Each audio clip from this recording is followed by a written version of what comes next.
signal that you are in dangerous. And we have different kind of fear, or hungry, or hot. Signal that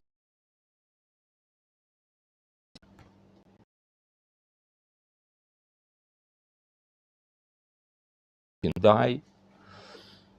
Even if you hungry, you can die. But our feeling of these signals, they gave us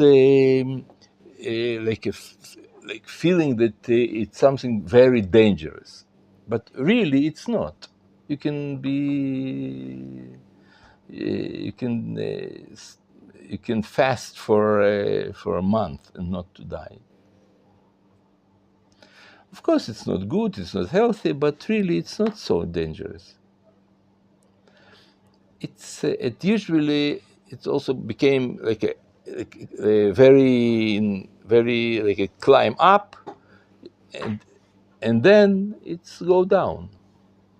Pain, it's also pain. It's a signal. It's unpleasant. It's pain, but it's not something that it will be more and more and more and more until the end. No, there is a level of pain that it's there is no more pain after this pain. It's signal, and how we can have deal with those signals. What we can do in order to avoid this fear. There are few steps, few levels.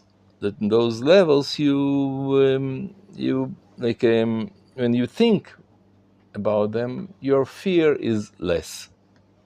For example, the first level, the first step, it's not level, it's the first step, it's you make like a rational analysis. For example, now, soldiers, they go to Gaza, and you understand that it's not so dangerous to be in Gaza. I know that when we see in media all kind of pictures and this that you have expressed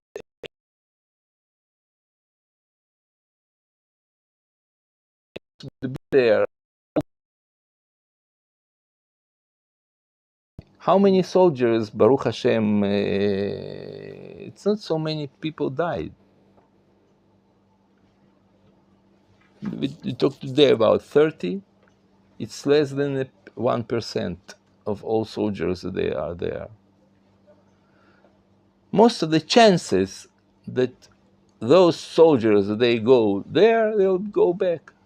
Nobody will die there. I mean, not nobody, but majority of us won't be dying. So that is your rational step that you should make to you should say it to yourself. Just a moment.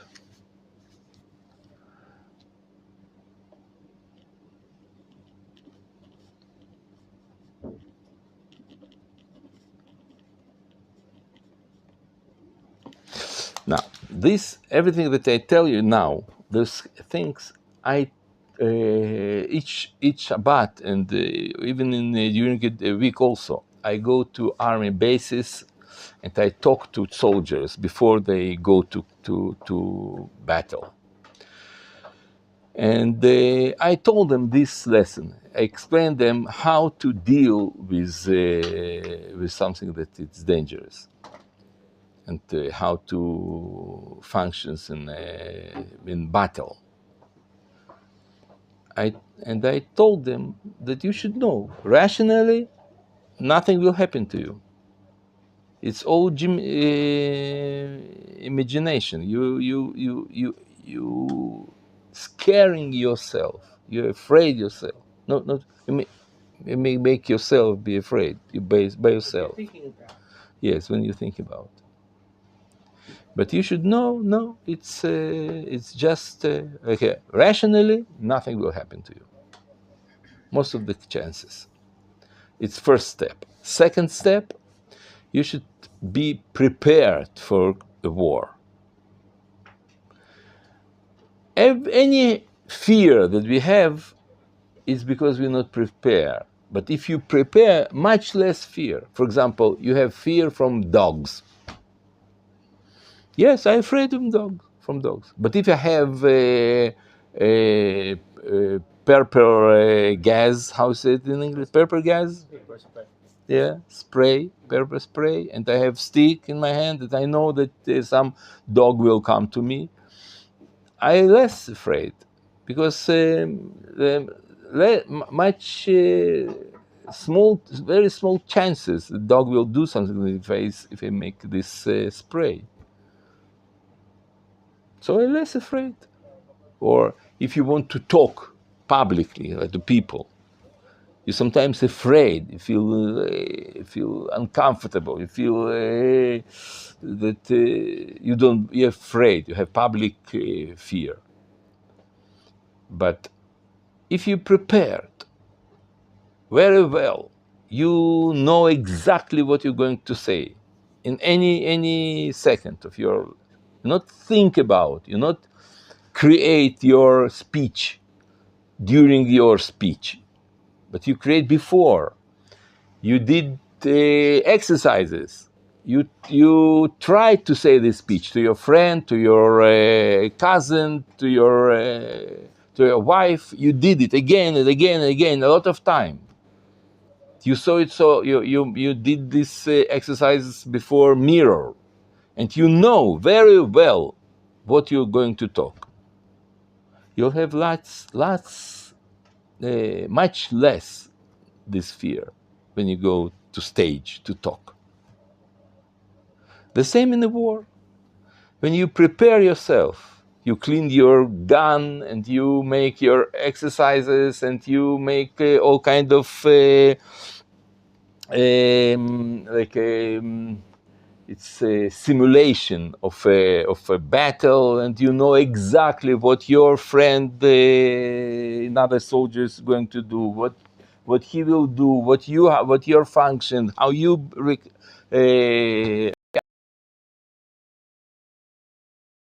avoid your connection with media, because media has a opposite purpose, opposite goal than you. Your goal is as less fear you should feel, right? Less fear as you can. And their goal is to make you be afraid. Why? Because it give them a rating. It's make them be more popular when they make something interesting. And interesting, it's have to be with fear, with music, with sound effect, with pictures, with fire, with all that. That is their job. There are people that they addicted to fear. There are movies by I don't know what's now. How say?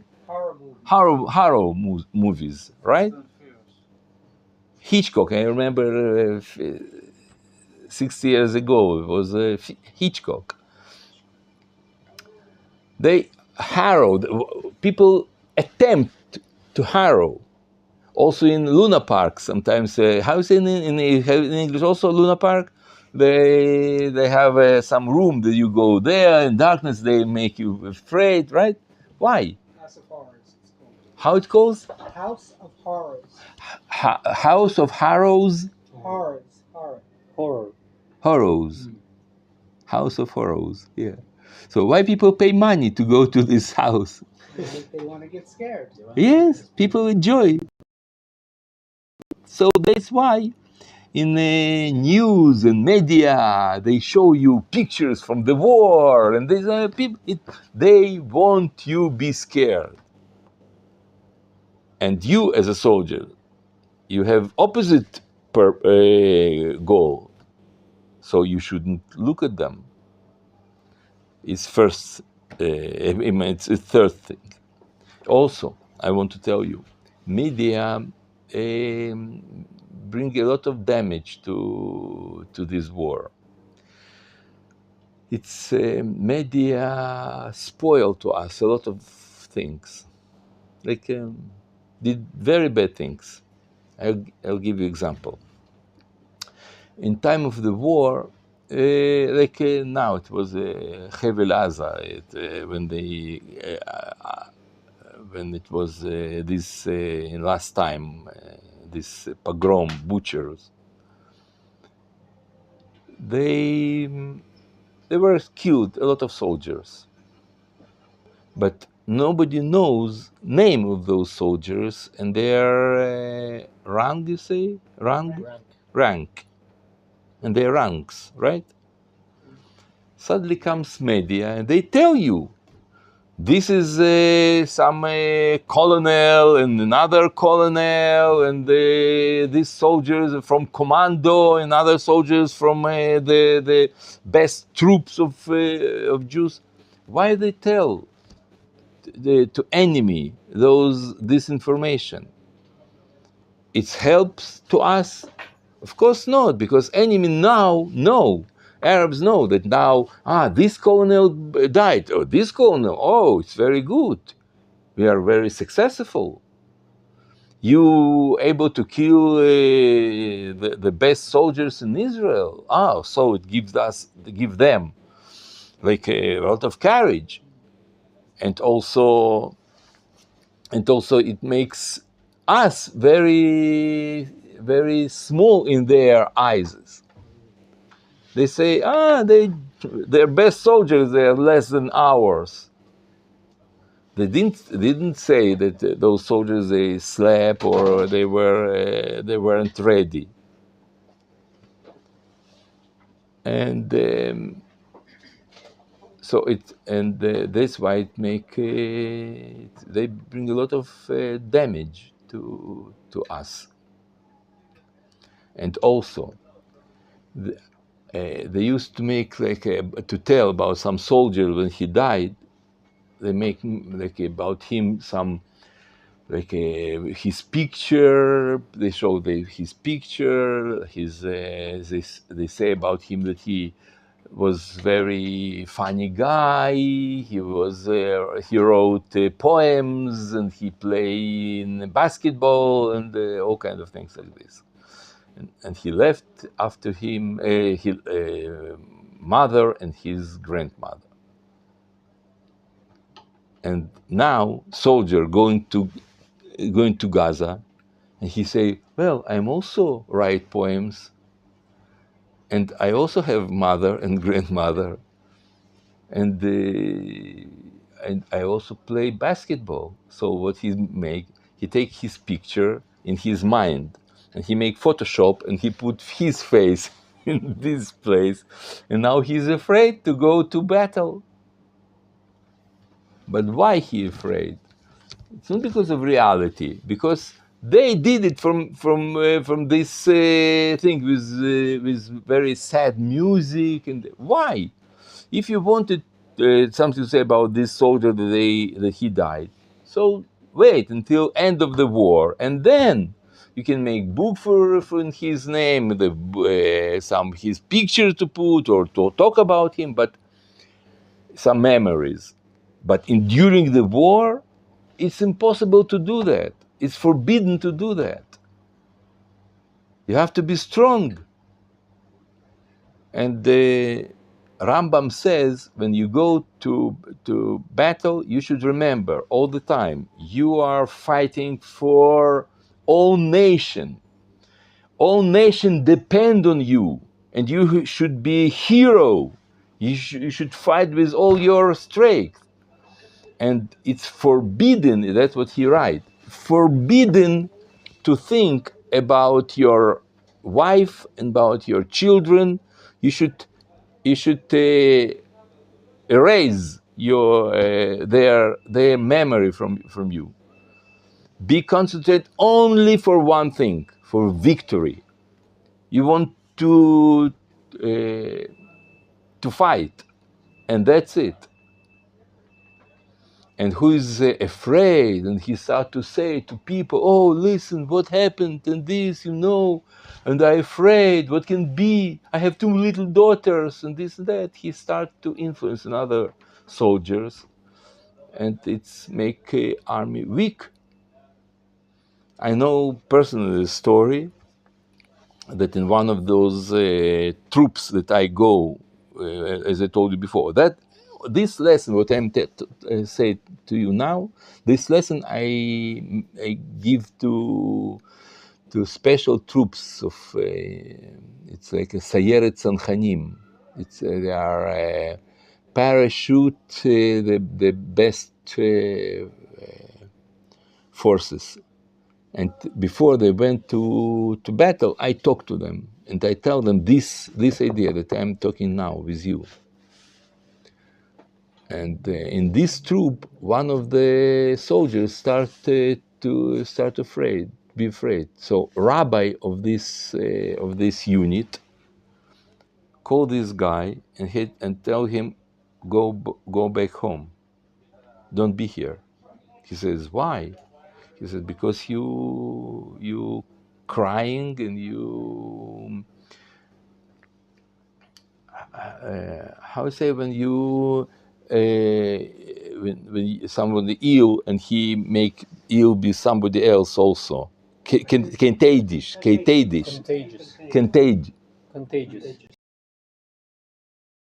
Contaminant. Other soldiers. So it's better that you go back home. He says, but I'm ashamed. I don't know. He said, no, go back. They talk at night. In the morning, he saw him smiling. This soldier. He says, why you smiling? He says, I didn't sleep all night. I thought what we talk, and now I decided I'm here. I'm willing to fight. I don't afraid anymore. Now it's my choice. I decided to do that.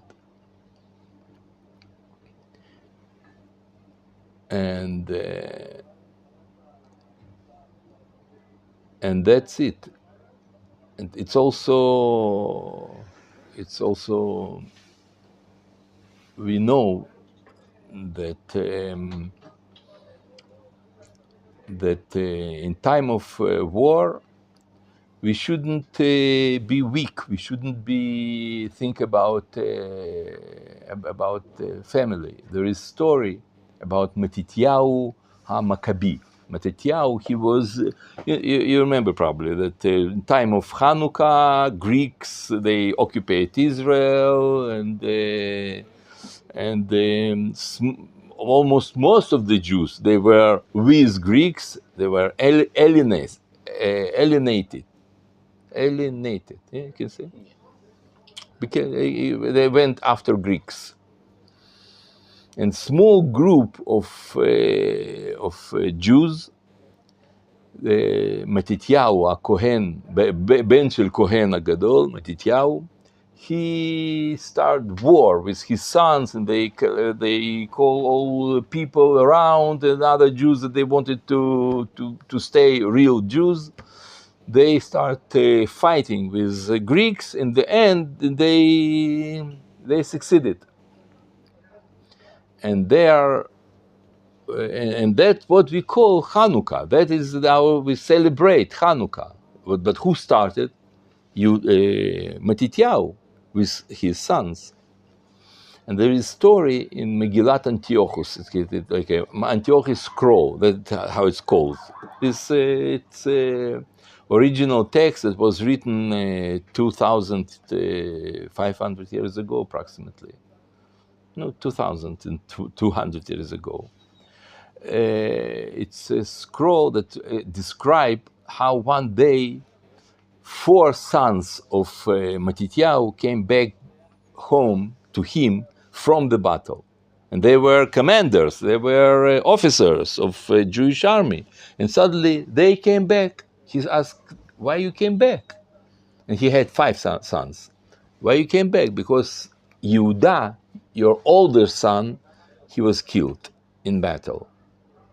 So Matityahu said to them, so what?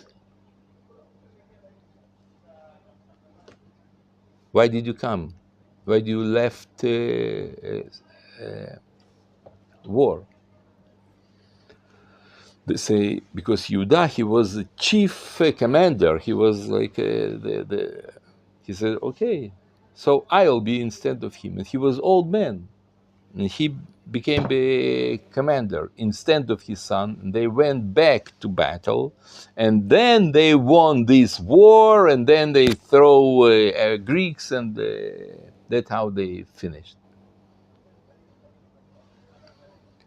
This idea of something that you know, that you represent some, you represent something. You're not just alone that fight here.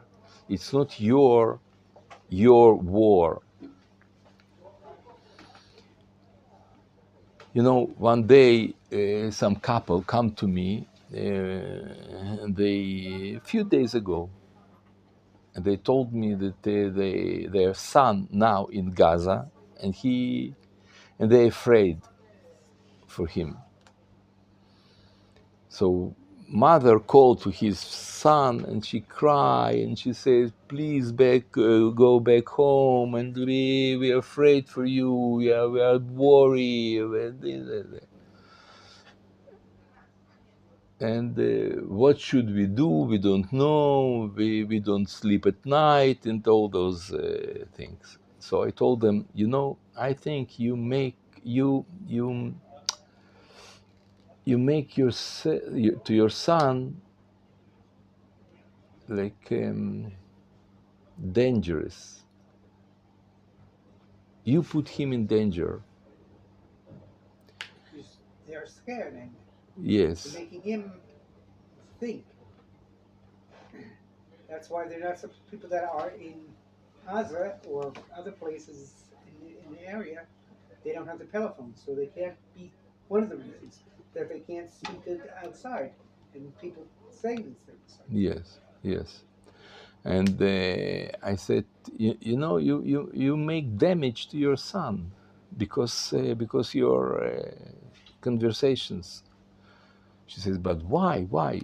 I said, imagine to yourself that you have to cross street like a Kvish Gea. It's very, very intensive movement there, very in all different direction. The cars go like this. Gea. There is this road. And if you cross this road and you're afraid, so you go forward, and suddenly you see car go to you. You're afraid, so you go back. And then come another car that you didn't see before,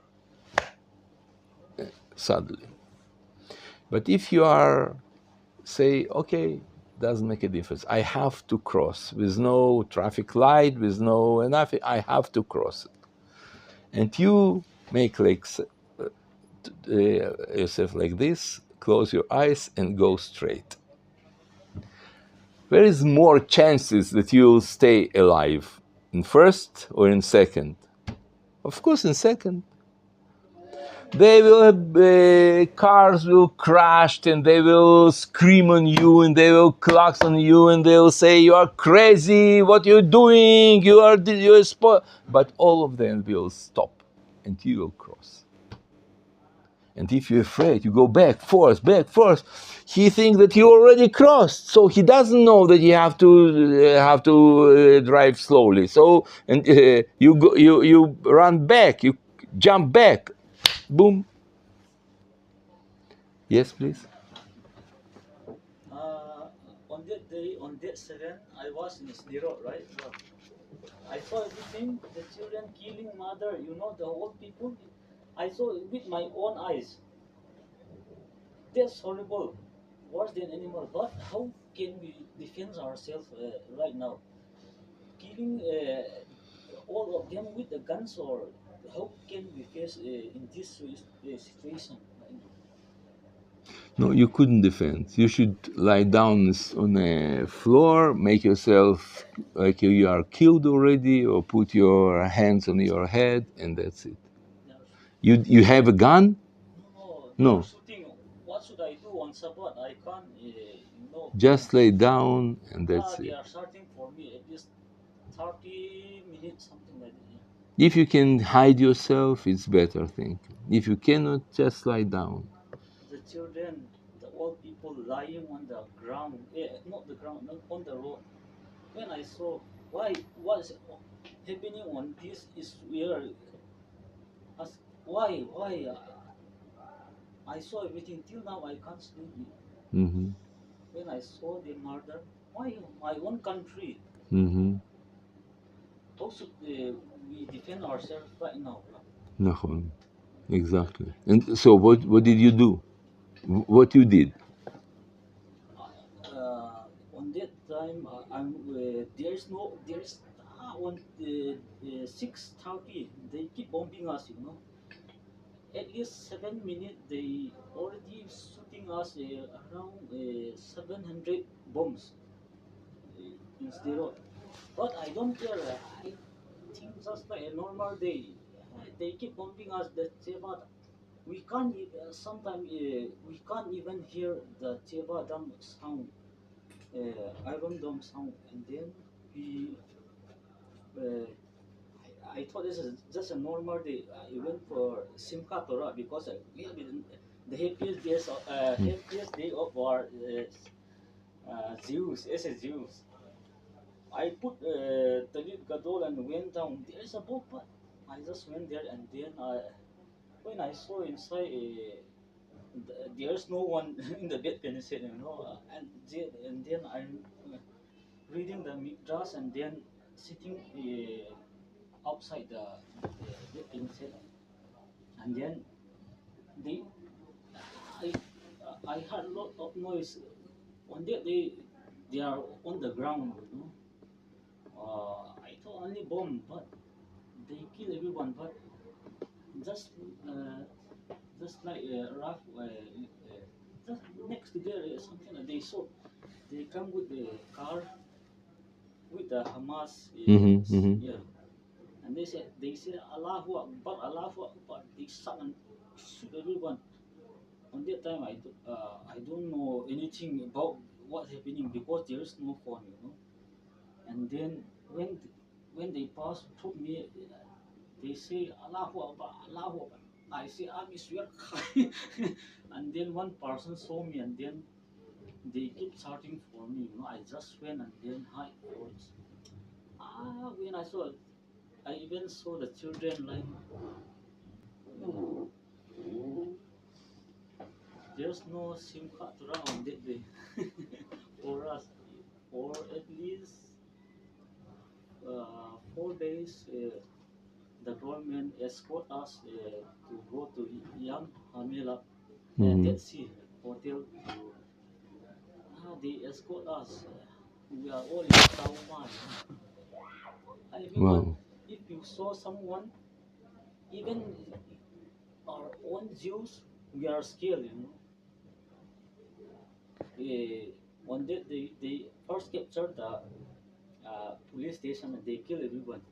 20 police died, right? They entered there, and then there's no one to help us, to look us on that time. Everyone must go to their own family to enjoy the Simchat Torah. And there are terrorists everywhere searching for and then shooting inside the house of everyone. That's horrible. Worse than animal. That's all. I can't explain Mm-hmm. how how they can do something like this to the even to the baby. Well, even if they want to kill me, it's okay. I'm a boy. I'm little bit, yeah, it's okay. But the baby, does not understand anything about it. You know, But this is situation that happened now in these places. That's how we lived 2,000 years. That's what happened to Jews 2,000 years. Each time they came like Kozakim and the crucifers and all kind of places, and they did it to us a lot. Not just it. This is what happened now. It's just one episode in all history. That's how we live as a nation, and nobody could help us, and nobody could protect us, and then burn us in houses alive. That was how it was all our history, 2,000 years. But now we can protect ourselves, and what we do, in this, what I told you before, this troop that I met them, I told them, I'm jealous to you. And they say, why? Because imagine to yourself that you have time machine, and you go in your time machine, you go back to Auschwitz with all your equipment, with all your guns, with all your machine guns, everything. How you will fight in order to release Jews from Auschwitz? You will be heroes. You will fight with all your strength. You'll be happy to fight, right? And that's what happened. Now you go in time machine to Gaza, and in this Gaza they waiting for you. Those crucifers and those people from Romans that they torched us in the time of Second Temple, and Greeks and the Russians and Ukrainians and the Nazis, all of them, they'll collect together and they are waiting for you in Gaza. Those, it's the same Amalek, they are still there. So go do it with all your strength. Make your battle, because I cannot come with. They didn't want to take me. I asked them if they are ready to take me. They didn't want, but I would be glad to do that. So that's what happened. That is the meaning of this battle. And Rav Tzviuda says he's a son of Rav Kook. Rav Kook, a very famous rabbi. And he says his son, he is also was very famous rabbi, Rav Tzviuda Kook. He says in our time, start to appear souls of Jews that they lived in time of Bible. All those special soul of Jews that they were in time of David HaMelech, King David and Abraham, and all of our great rabbis, they also were great warriors. They were hero. Moshe Rabbeinu, he did war. And Yeshua bin Nun, he was general, he was war, he did war. Abraham, Yaakov, all of them, they fight it as a soldiers. So those people that we so appreciated, so admire them, they so like, we want to be like them, their souls appeared now in our time. They in time of Galut, they were like they disappeared. And in our time, they appear again. And we are like represent those forces, those souls that they they are, we are real Jews, because Jews in Galut, they are not real Jews. They're Jews, of course. Rambam, Maharal, all of them, they're very real Jews, but still, they are not biblical Jews. They're Galut Jews. Those souls, like great rabbis like Maharal, Rambam, Rab Tzadok Milublin, all Agra, all of them, they great people. They were also holy people, and of course they themselves, they were from Tanakh, no doubt. They were biblical people, no doubt. But their communities, people that live around them, they weren't like this. They were people that their soul suited to diaspora, to exile. And I was born among people that I was born in exile, in diaspora. I didn't. But those people that they make aliyah, and they have like a new soul. That it's written in Gemara. Chazal says, "Who is make aliyah, he get new soul." And this new soul, it's soul of a new generation. It's already different Jews. It's not those Jews that they lived in time of pogroms and all those butchers that they did to us. It's different Jews. And now we like a struggle in Israel. We have some struggle between souls that they still belong to Galut, and they want to make a peace, and they want to look like good, to be nice in the eyes of Europeans, of Americans, and there are new Jews, new souls. Now those souls, it's already different. And then today they are fighting in Gaza. And I think this is what happened to us. It's a revolutionary changes. Our nation will be different after this war. Not absolutely different, because it's process, but there will be a lot of changes. Be'ezat Hashem.